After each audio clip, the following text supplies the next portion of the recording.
اعوذ باللہ من الشیطان الرجیم بسم اللہ الرحمن الرحیم رب اشرح لی صدری ویسر لی امری واحلل عقدۃ من لسانی یفقہوا قولی۔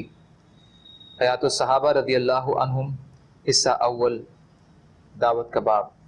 حضور صلی اللہ علیہ وسلم کا دو آدمیوں کو دعوت دینا۔ حضرت معاویہ رضی اللہ تعالیٰ عنہ فرماتے ہیں کہ حضرت ابو سفیان رضی اللہ عنہ اپنی بیوی ہندہ کو اپنے پیچھے سواری پر بٹھا کر اپنے کھیت کی طرف چلے۔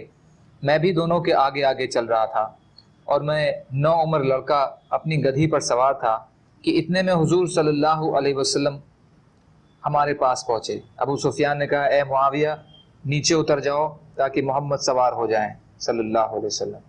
اس لیے میں گدھی سے نیچے اتر گیا اور اس پر حضور صلی اللہ علیہ وسلم سوار ہو گئے۔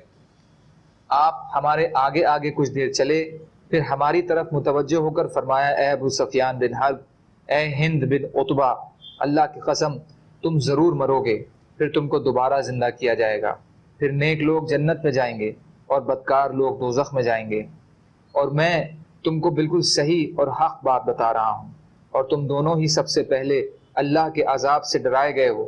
پھر حضور صلی اللہ علیہ وسلم نے تلاوت فرمائی تو ان سے ابو سفیان نے کہا، اے محمد، کیا آپ اپنی بات کہہ کر فارغ ہو گئے؟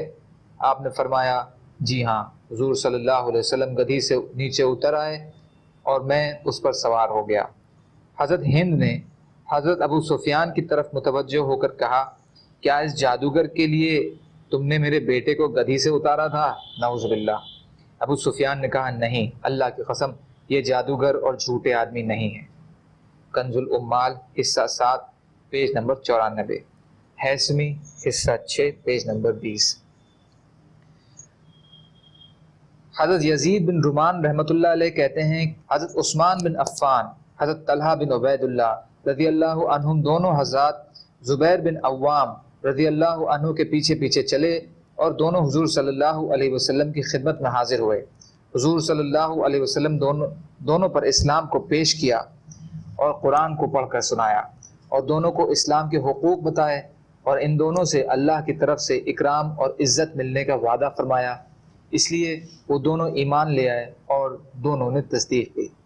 حضرت عثمان نے کہا، یا رسول اللہ، میں ابھی ملک شام سے چلا آ رہا ہوں۔ اس سفر میں ایک عجیب واقعہ پیش آیا ہے کہ ہم لوگ معان اور زرقہ کے بیچ ٹھہرے ہوئے تھے اور ہماری حالت سونے والوں جیسی تھی کہ اچانک کسی پکارنے والوں نے اونچی آواز سے پکار کر کہا، اے سونے والوں اٹھو، کیونکہ مکہ میں احمد صلی اللہ علیہ وسلم کا ظہور ہو گیا ہے۔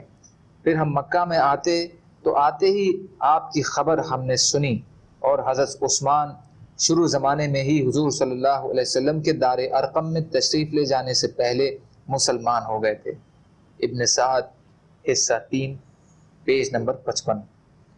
حضرت عمار بن یاسر رضی اللہ عنہ فرماتے ہیں کہ دار ارقم کے دروازے پر حضرت صہیب بن سنان رضی اللہ عنہ سے میری ملاقات ہوئی، اور اس وقت حضور صلی اللہ علیہ وسلم دار ارقم میں تشریف فرما تھے۔ میں نے حضرت صہیب سے کہا، کس ارادے سے آئے ہو؟ انہوں نے مجھ سے پوچھا کہ تم کس ارادے سے آئے ہو؟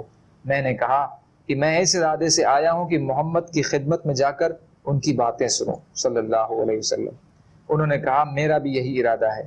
اس لیے ہم دونوں حضور کی خدمت میں حاضر ہوئے، آپ نے ہم پر اسلام کو پیش فرمایا، ہم دونوں مسلمان ہو گئے۔